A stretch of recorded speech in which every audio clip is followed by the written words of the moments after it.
영광을 주께 찬송가 234장입니다.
영광을 주께 찬송가 407장입니다.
영광을 주께 찬송가 6장입니다.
다 같이 경배를 해서 기도하시겠습니다.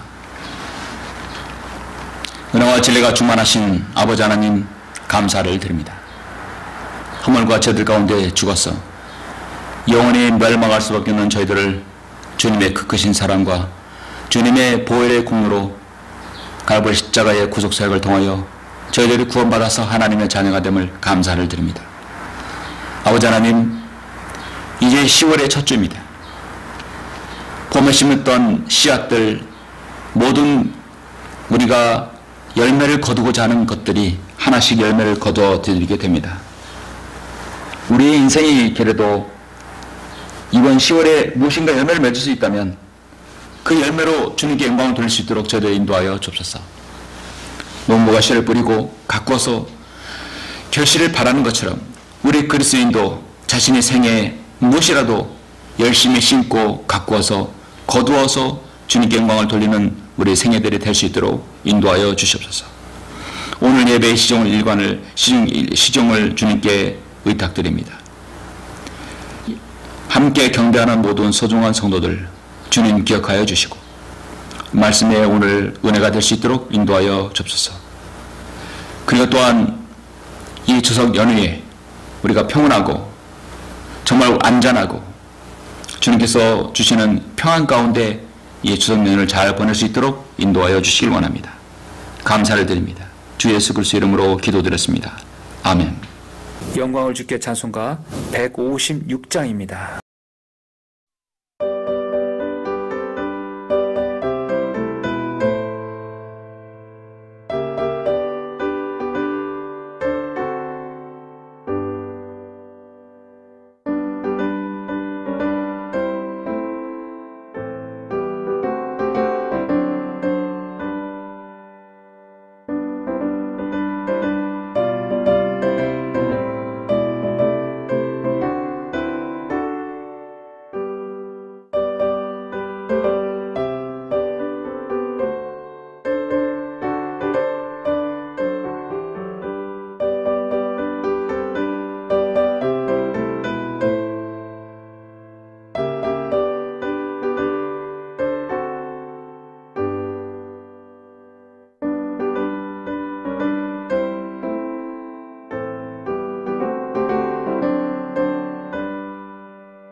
예, 오늘은 10월의 첫 주입니다. 10월의 첫 주 하나님 말씀을 보시겠습니다. 오늘 말씀은 신명기 6장입니다. 다 같이 신명기 6장 20절부터 25절까지 보도록 하겠습니다. 신명기 6장 20절부터 25절입니다. 어떻게 보면 오늘날 이 신명기 6장은 현대인들이 가장 좋아하는 구절일 수 있습니다. 왜냐하면 여기에는 축복, 그 다음에 번영, 또 번성이라는 말씀이 나오기 때문입니다. 제가 20절부터 25절까지 봉독해 올리겠습니다. 훗날 내 아들이 내게 물어 말하기를 주 우리 하나님께서 아버지께 명령하신 증거들과 규례들과 명령들이 무엇을 의미하나이까 하거든 너는 내 아들에게 말하기를 우리가 이태에서 파라오의 노예가 되었을 때 주께서 능하신 손으로 이태에서 우리를 인도하여 내셨으니 주께서는 우리의 목전에서 이태와 파라오와 그의 모든 집안 위에 크고 괴로운 표적들과 이적들을 보이셨느니라. 또 그분께서는 거기서 우리를 인도하여 내셨으니 그분께서 우리 조상에게 맹세하신 그 땅을 우리에게 주시려고 그분께서 우리를 불러들이신 것이라.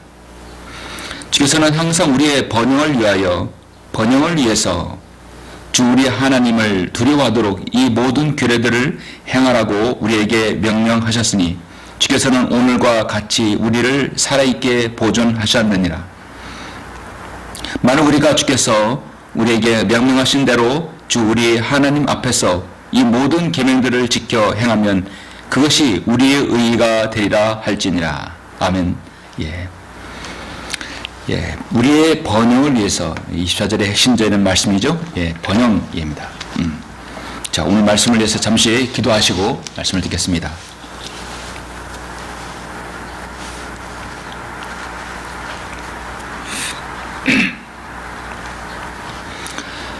전지전능하시고 위대하시며 정말로 존귀하신 아버지 하나님 감사를 드립니다.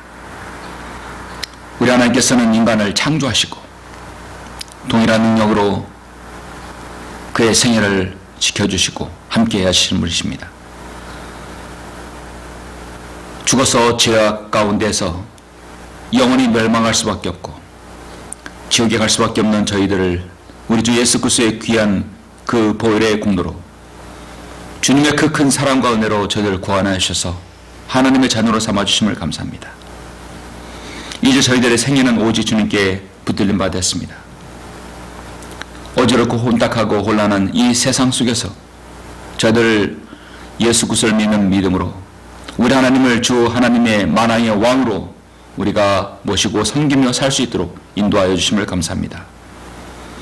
오늘 10월의 첫째 주 오늘 이 귀한 신명기의 6장의 말씀을 주제로 저는 설교하려고 합니다. 많은 사람들이 그토록 바라는 성공과 번영, 축복이 무엇인지 성경에서 말씀하고 있는 것이 무엇인지 오늘 말씀을 통해서 알 수 있도록 저희들 축복 내려주시길 원합니다. 말씀에 기름 부어주십시오. 주 예수 그리스도의 이름으로 기도드렸습니다. 아멘.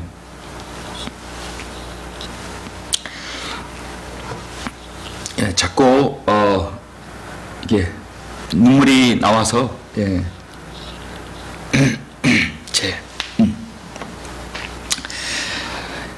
오늘 말씀은 잠시 너희가 번영하라면 말씀의 제목으로 잠시 설교하고자 합니다.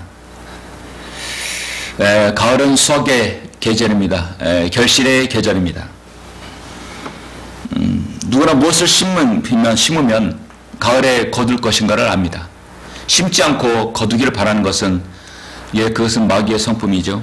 무엇인가를 심었고 가꾸어 쓰고 또 가꿨으면 반드시 결실을 맺을 것으로 우리는 생각합니다. 여러분은 올 가을에 어떤 결실을 맺기를 원합니까?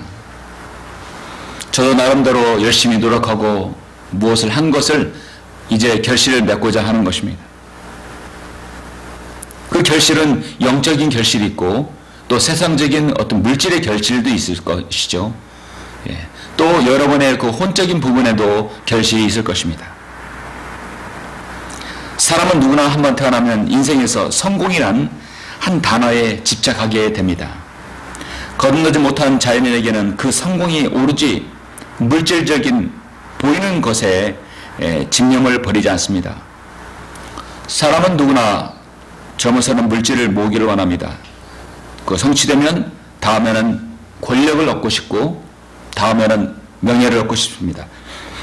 그래서 물질과 권력과 명예는 이 세상 모든 사람들에게 찾아오는 당연한 것이죠. 기본적으로 의식주가 만족되고 또 물질이 풍요하면 그것이 권력과 명예를 쌓게 되는 것이죠. 이것은 우리 주님께서 마태복음 4장에서 광야에서 시험 받으실 때 주님께서 받으신 그 모든 것의 지각적인 것이죠. 물질의 정욕, 안목의 정욕, 세상의 생의 자랑이죠. 물질과 안목과 생의 자랑입니다. 모든 인간은 그것을 원하게 되어 있을 수밖에 없습니다. 세상에 자신의 인생의 시간과 모든 노력을 허비하고 이 세 가지를 추구하다가 결국 죽어서 그 말년에까지 구원을 얻지 못하고 영원한 지옥과 멸망에 빠져버린다면 다시금 세상에 태어날 수 없는 그가 영원한 멸망에 빠진다면 얼마나 안타깝고 참으로 비루한 인생입니까? 젊은 날에 주 하나님을 알고 영생을 얻었다면 참으로 현명한 사람입니다. 예수 그리스도께서는 이 세상의 성공과 번영을 위해서 살아가는 사람들에게 아주 중요한 비유를 하나 우리에게 주셨는데요. 여러분도 잘 아시다시피 누가복음 12장 16절에 말씀이 있죠. 누가복음 12장 16절에 보면 이렇게 말씀하죠. 한 가지 비유로 그들에게 말씀하시기를 어떤 부자의 땅이 수확을 많이 내는지라 그가 속으로 생각하여 말하기를 내 곡식을 쌓아둘 곳이 없으니 내가 어떻게 할까? 내가 이렇게 하리라. 내 창고들을 헐고 더 큰 것으로 지어서 거기서 나의 모든 곡물과 물건들을 쌓아두리라. 그리고 나서 내 혼에게 말하기를 내 혼아 내가 여러 해 동안 쓸 물건을 많이 쌓아두었으니 편히 쉬고 먹고 마시고 즐거워하라 하리라. 그러나 하나님께서 그에게 말씀하시기를 너 어리석은 자야 오늘 밤 내 혼을 내게 앗아가리니 그러면 내가 장만한 것들이 누구의 것이 되겠느냐. 그러므로 자신을 위하여는 보물을 쌓아두고 하나님 앞에 부유하지 못한 자는 다 이러하니라. 자, 아무리 성공을 하고 자신의 명예와 권력을 위해서 싸웠다 할지라도 자신의 혼을 잃어버린다면 자신의 영적인 것도 알지 못한다면 영적인 거듭남도 없고 혼의 구원이 없다면 그것이 무슨 소용이냐. 그것은 바로 오늘 이 부자처럼 오늘 밤 내 혼을 내게 앗아가리니 그러면 내가 장만한 것들이 누구의 것이 되겠느냐. 하나님 앞에 부유하지 못한 것은 다 이렇다 말씀합니다. 이 부유라는 것은 믿음의 부유함을 말하는 것이죠. 말씀하는 것이죠. 성경은 세상에 있는 모든 부와 권력을 따라가는 사람들에게 중요하게 우리 주님께서 비유로 말씀하셨습니다. 성경은 만물은 수고로 가르쳤으나 사람의 것을 표현할 수 없으니 눈은 보는 것으로 만족하지 못하며 귀는 듣는 것으로 채워지지 않는도다. 불태가 이루어가 나라는 같이 사람은 고생하라고 태어났는다. 그렇습니다. 고생하려고 태어났습니다. 상황을 말하면 그의 날들은 꽃과 같고 그의 번영은 들의 꽃과 같아서 그의 날들은 풀과 같고 그의 번영은 들의 꽃과 같아서 바람이 그 일을 지나가면 사라지나니 그 자리가 그것을 더 이상 알지 못하리라. 모두가 한 곳으로 가나니 모두가 흙에서 왔고 모두 흙으로 다시 돌아가도다. 그가 모태에서 나올 때 벌거워졌으니 그가 어떤 그대로 돌아가며 수고하여 얻은 것은 아무것도 손에 가지고 가지 못하리라. 인생을 살아본 사람들, 수많은 장례식장에 갔다 온 사람들의 공통점이 사실 인정할 수밖에 없는 귀한 하나님의 말씀입니다. 다 누구도 태어나서 사람이 죽고 그의 장례식장에 가면 그도 참 고생 많았지. 참 고생 많았지. 참 수고했지. 이제 편히 쉬게. 정말 혼의 편히 힘을 얻어야 될 사람이 쉬지 못하고 고통받는다면 어떻게 되겠습니까? 그래서 이 세상의 성공과 번영을 위해서 오직 권력과 물질의 탐욕만을 위해서 쫓아가는 모든 사람에게 우리 주님께서 파격적으로 제안하셨습니다. 수고하고 무거운 짐진 자들아 다 내게로 오라. 그럼 내가 너에게 쉼을 주리라. 나는 마음이 온유하고 겸손하니 내 멍에를 메고 나에게서 배우라. 그리하면 너희가 너희 혼에 쉼을 얻으리라. 이는 내 멍에는 쉽고 내 짐은 가볍기 때문이라고 주님께서 말씀하셨습니다. 물질의 번영만 줬다가 결국 지옥으로 가는 사람만큼 어리석은 사람은 없습니다. 요즘에 사람들이 만나면 어떻습니까? 중년의 사람들이 만나면 자신의 아파트가 얼마가 올랐니 내렸느니, 자신의 주식이 올랐는 내렸느니, 경기가 왜 이렇다느니, 그 이야기가 그들의 주를 이룹니다. 진정한 번영과 성공의 의미를 모르는 사람들, 오직 자신의 주가와 자신이 가진 주식의 주가와 자신이 가진 땅과 아파트, 건물, 여기에만 관심이 있게 됩니다. 그러니 우리 그리스도인들이 같이 옆에 앉아서 할 얘기가 없는 것이죠. 말이 통하지 않는 것입니다. 오늘 저는 진정한 이 신명기 6장에서 모든 그리스도인이 염두에 둬야 할 번영과 성공, 그것이 무엇인가? 정말 우리의 번영을 위해서 한다면 어떤 것을 중요한 주안점에 둬야 되는 것인가? 오늘 성경 말씀이 무엇이라고 성경은 뭐라고 말씀하신가? 오늘 하나님께서 우리에게 뭐라고 말씀하시는가를 보시겠습니다. 이 신명기 본문은 우리가 진정한 6장에 있는 말씀은 우리 번영의 의미와 그 번영을 누리기 위한 조건이 무엇인지를 모세오경에서 정확하게 제시하고 있습니다. 인간의 번영의 의미를 모세오경에서 제시하고 있다. 참으로 의미심장한 말씀입니다. 왜냐하면 하나님께서 선택하신 이스라엘 민족에게서 독특한 복을이요 너희들은 제사장들의 왕국이요 거룩한 민족으로서 복을 천대까지 주시겠다고 약속하셨기 때문에 이스라엘에게 향하신 번영과 번영의 원리를 안다면 분명히 이 땅에서 우리는 분명히 영적으로 여기에 적용을 시킬 수 있을 것이다. 무엇이라도 하나 이 땅에서 20세기 우리가 살고 있는 21세기 살고 있는 우리가 마음의 염두에 두어야 될 것이 분명히 있을 것입니다. 신명기는 한마디로 율법의 반복입니다. 모세가 출애굽 2세대를 향하여 설교한 내용이 바로 신명기입니다. 신명기는 크게 복과 저주입니다. 하나님 말씀을 순종하고 따르면 복, 아니면 저주입니다. 그들은 선택할 수 있어요. 복을 선택한 복을. 우리가 오늘날 주님을 섬기면서 나는 복, 축복 선택하면 여러분 그게 됩니까? 그렇지 않죠? 이스라엘은 복입니다. 다음 조건은 하나님 말씀 율법에 따르면 복, 아니면 저주입니다. 너무나 간단하고 명료합니다. 그런데 이스라엘은 그 복을 저버리고 저주를 선택했죠. 그래서 끊임없는 그들은 디아스포라를 당하고 홀로코스트를 당하는 것입니다. 신명기 자체가 400년 동안 이집트에서 노예로 살았던 그들을 하나님께서 모세를 통해 이끌어내셨을 때 광야에서 40년 동안 훈련시키니까 1세대는 모두 다 광야에서 죽고 말았네요. 이제 2세대들 20살 이하의 이 청년들 젊은이들을 가나안 땅에 데리고 들어가야 되는데 그곳에 들어가면서 어떻게 복을 받는가에 대해서 정확하게 제시하고 있습니다. 이 번영이라는 것은 물질의 어떤 풍요만을 말하는 것이 말씀하는 것이 아니라는 걸 우리는 원래 알지요. 이 번영은 첫째 믿음의 부유함을 말하는 것입니다. 그 바로 영적인 풍요함을 말하는 것이죠. 성경에서의 번영은 예수 그리스도의 피로 구속받은 혼의 강건함과 자비로우신 하나님의 풍성한 인격적인 교제를 갖는 그 혼의 풍요함을 말하는 것입니다. 성경에서의 번영은 그 인생의 좌표가 하나님을 의식하여서 주 하나님의 뜻 가운데 결코 남지도 않고 부족하지 않는 탐욕 없는 그리스도인으로 살아가는 것이 그런 사람을 말하는 것입니다. 오늘날 이 시점에서 교회들은 물질 만능주의에 편승하면서 물질적으로는 재정적으로 외형적으로 교회의 변성을 판가름하는 시세가 되었습니다. 대형 교회가 뭡니까? 큰 건물의 주차장에 수많은 교회 회원을 거느린 대형 교회라고 하죠.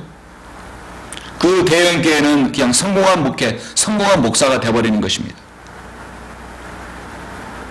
그렇다면 성경에서 말하는 진정한 번영을 이루었는가? 오늘 성경에서 제시하는 세 가지 번영의 조건을 충족해서 그렇게 큰 교회가 되었는가? 물론 그럴 수 있습니다. 그러나 오늘날 라오디게아 21세기의 마지막 시대는 성경을 그렇게 충족시켰는데도 그렇게 대형 교회가 되진 않아요. 우리 하나님께서 제시하신 번영의 그 원리를 보면 절대로 그걸 따르면 세상에서 그렇게 대형 교회가 되지는 못합니다.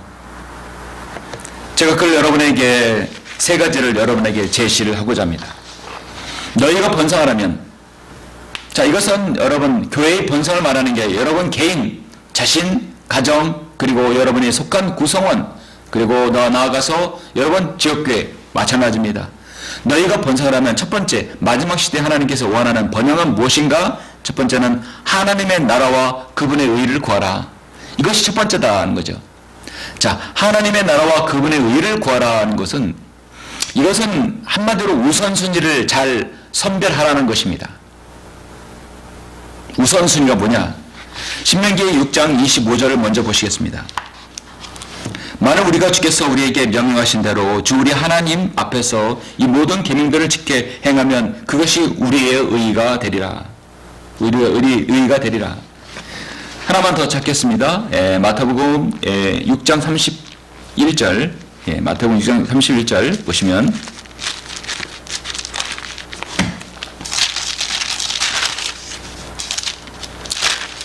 그러므로 무엇을 먹을까, 무엇을 마실까, 또 무엇을 입을까 하고 말하며 염려하지 말라.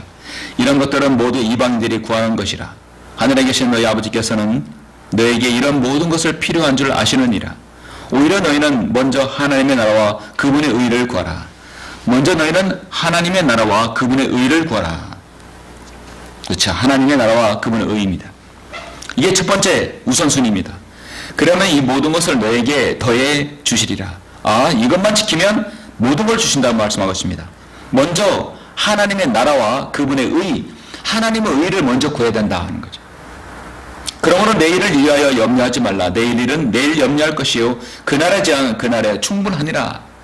그래서 우리가 번영을 하려고 한다면, 하려면 첫 번째 하나님의 기준에서는 그 우선순위가 뭐냐? 먼저 하나님의 나라와 그분의 의를 먼저 구하라는 것이죠. 정말 심오한 진리입니다.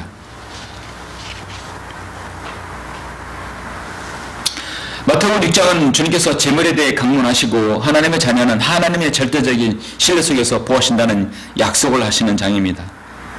물질적인 것만을 추구하는 참으로 연약한 그리스도인에 있어서는 가장 마음의 염두에 두어야 할 것입니다. 그저 세상 사는 것에 시달려 자신의 거듭난 영적인 몸은 전혀 안중에도 없는 그리스도인은 너무도 참으로 안타까운 생을 사는 것이죠. 구원은 받았는데 세상살이에 아둥바둥 사는 사람이라면 얼마나 안타깝습니까? 이 세상에는 자신이든 타인이든 사람의 영광만을 추구하는 사람이 있는 반면 오직 먼저 하나님의 영광만을 추구하는 사람이 있습니다. 그게 두 부류입니다.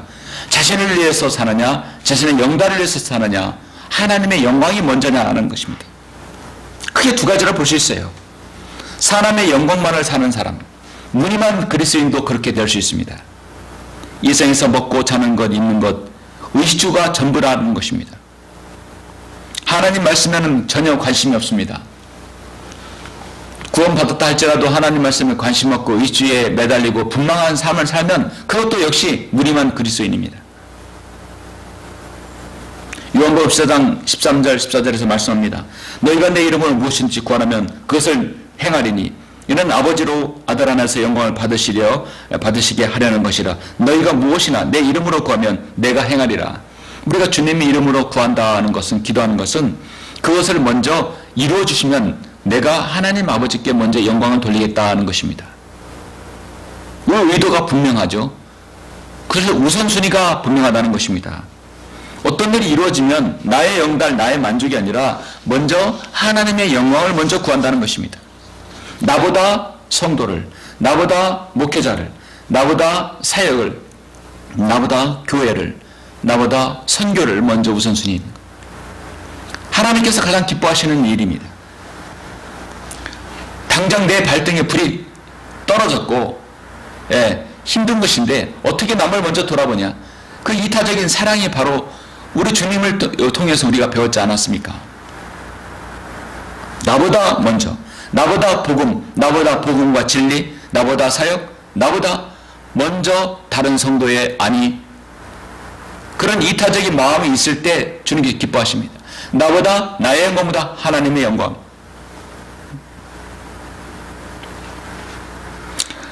요한계시록 17장에서 가난한 과부가 엘리야에게 그렇게 나보다 하나님의 사역자, 열왕기하 4장에서 수넴 여인은 엘리사에게 그렇게 했습니다. 엘리야, 엘리사 모두 다 가난한 과부, 수넴 여인들, 그들은 넉넉하지 않은 삶 가운데 하나님의 사람을 섬겼어요. 그리고 놀라운 축복을 받았습니다. 어떻게 엘리야의 제자 엘리사 누구와 동일한 비슷한 경험을 했죠? 자신이 먹을 것, 빵가루 반죽을 마지막을 모두 다 엘리사에게 드림으로써 많은 축복을 받았어요. 성경은 풍족한 가운데서 띄어서 드리는 것이 아니라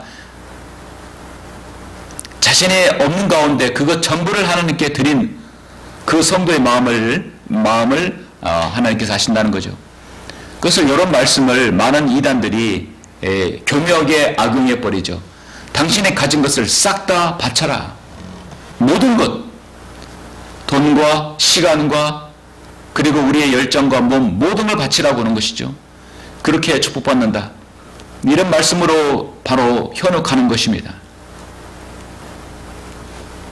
그런데 목적이 무엇이냐?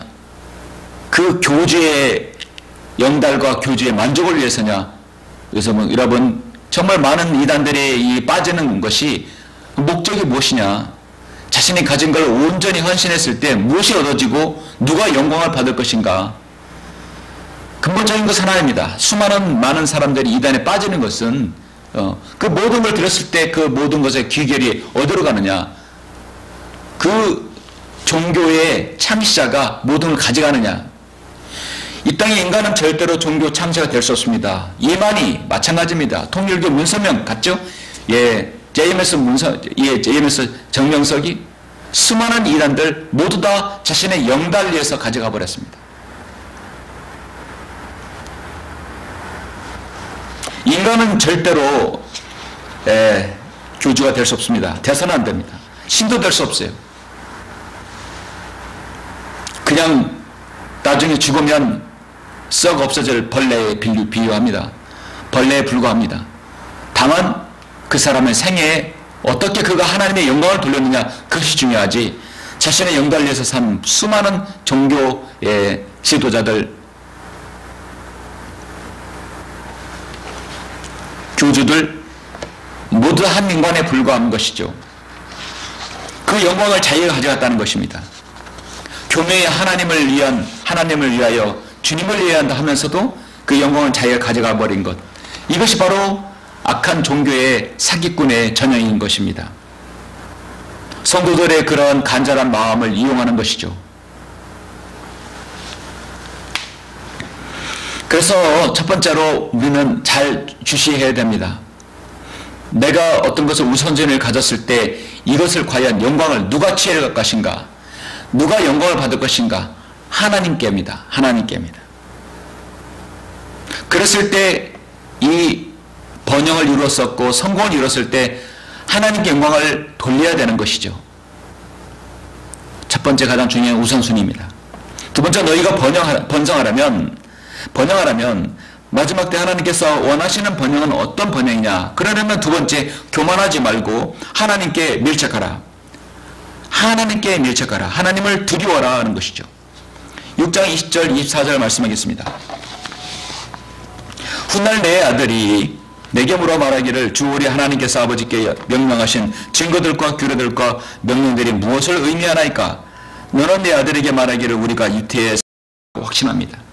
악인의 번영은 그로 인하여서 오히려 죄악만 양산하기 때문에 절대로 하나님 앞에 기쁨이 되지 못합니다.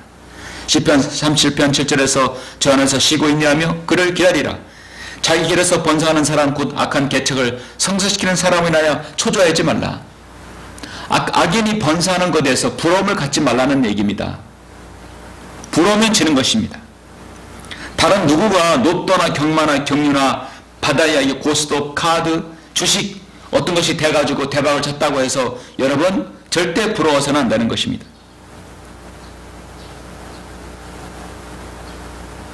로또와 경마, 경륜, 이런 도박, 주식 이렇게 해서 그 사람이 하나님께 영광을 돌리겠습니다라고 여러분 하겠습니까?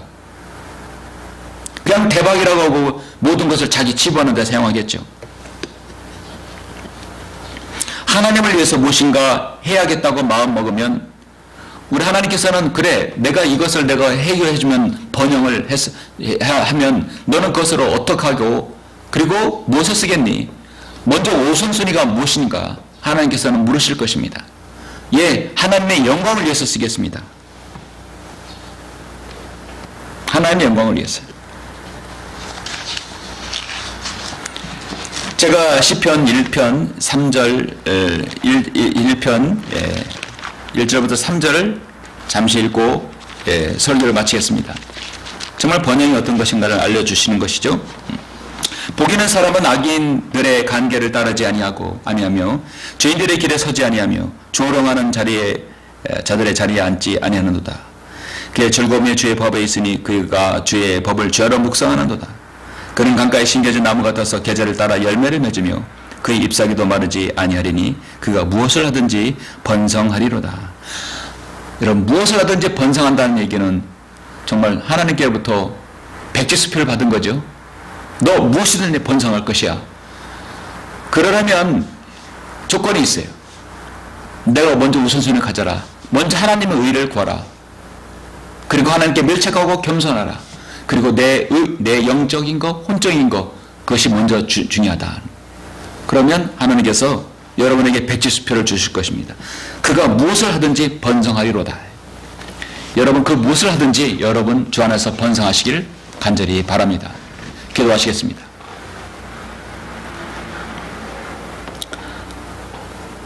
존귀하시고 위대하신 아버지 하나님 감사를 드립니다. 주님께서는 오늘 이렇게 번성의 조건이 무엇인지 우리에게 신명기 6장을 통해서 10장을 통해서 알려주셨습니다. 인간은 태어나고 나면서 무엇을 움켜쥐고 무엇인가를 성취하고자 끊임없이 노력합니다. 그러나 모든 성취와 노력이 결국 자신의 혼을 위한 것이 아니라면 영적인 것을 위하는 것이 아니라면 헛수고일 것입니다. 불태가 위로 날아가는 같이 사람은 고생하려고 태어났다는 이 말씀이 정확하게 맞을 것입니다. 그러나 우리는 우리 생에서 하나님을 알고 예수 그리스도를 통하여 구원받아서 영원한 생명을 얻었습니다. 얼마나 가치 있는 생을 사는 것입니까? 짧고 짧은 우리 80년, 90년의 생, 우리의 남은 인생이 얼마인지는 몰라도 정말 주님을 위해서 번영하고 그 축복을, 그 복들을 주님께 향유하며 주님께 온전히 드리며 영광을 주께 돌려드리는 우리 모든 성도들이 될 수 있도록 인도하여 주시옵소서. 주 예수 그리스도 이름으로 기도드렸습니다. 아멘. 영광을 주께 찬송가 373장입니다.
같이 기도하심으로 예배를 마치겠습니다. 은혜로우시고 자비로우시며 늘 저희들의 생일을 인도해 주신 아버지 하나님 감사를 드립니다. 오늘께 10월의 첫 주일을 맞이해서 우리가 번영을 하려면 무엇이 필요한지 우리에게 말씀을 통해 일러주심을 감사합니다. 먼저 우선순위를 정하여 하나님의 의를 구하고 또 주님께 더욱더 밀착하며 겸손히 구하며 그리고 그 어떤 일이 우리에게 축복으로 온다면 그것이 먼저 영적인 것인지 혼적인 것인지 육적인 것인지를 잘 분별하여 먼저 그의 나라와 하나님의 의를 구하는 우리 모든 성도들이 될 수 있도록 인도하여 주시옵소서. 수석 연휴를 하나님께서 함께해 주시고 인도하여 주시길 원합니다. 제가 이번 연휴 동안에 저는 이 나라와 이 민족을 위한 정말 간절한 기도를 하려고 합니다. 저의 기도가 하늘에 상달되게 해주시고 통정통화 같은 이 대한민국의 이 길을 모든 그리스도인이 함께 기도하는 시간 될 수 있도록 인도하여 주시옵소서. 우리가 평온한 가운데서 믿음 생활할 수 있도록 이 자유로운 대한민국을 주님께서 지켜주시길 원합니다. 광야 소리를 위해서 계속 기도하시고 후원하시는 아름다운 지체들 주님께서 함께 해주시고 기억해 주시길 원합니다. 주 예수 그리스도의 이름으로 기도드렸습니다. 아멘.